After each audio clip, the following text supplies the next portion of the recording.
வணக்கம். எல்லாருக்குமே இந்த பொங்கல் லீவ் முடிஞ்சு செமஸ்டர் ரிசல்ட் வந்திருக்கும்னு நினைக்கிறேன். ஸோ இந்த டைம் தான் இந்த ஒரு ஸ்டோரி சொல்கிறதுக்கு ஆப்டான டைம். பில்கேட்ஸ் பற்றின ஒரு சின்ன மோட்டிவேஷ்னலான ஸ்டோரி தான் நான் இன்னைக்கு உங்களுக்கு சொல்ல போகிறேன். பில்கேட்ஸ் நல்லா படிக்கிற ஸ்டூடெண்ட்ஸ் அப்படிலாம் கிடையாது. அவர் ஒரு ஆவரேஜாக படிக்கிற ஸ்டூடெண்ட் தான்.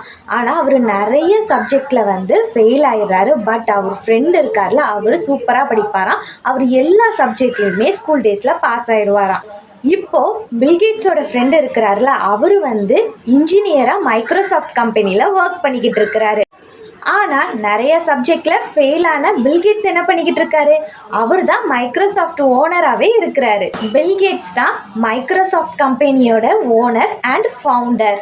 பில்கேட்ஸ் மிகப்பெரிய பணக்காரர் அப்படிங்கிறது நமக்கு தெரியும். ஆனால் இன்னொரு விஷயம், அவர் பில்லியன் ஆஃப் டாலர்ஸை டொனேட் பண்ணிக்கிட்டு இருக்கிறாரு. எங்கே அப்படின்னா மெடிக்கல் ட்ரஸ்ட்டுக்கும் அதே மாதிரி நிறைய சேரிட்டிஸ்க்கும் டொனேட் பண்ணி ஹெல்ப் பண்ணிக்கிட்டு இருக்கிறாரு.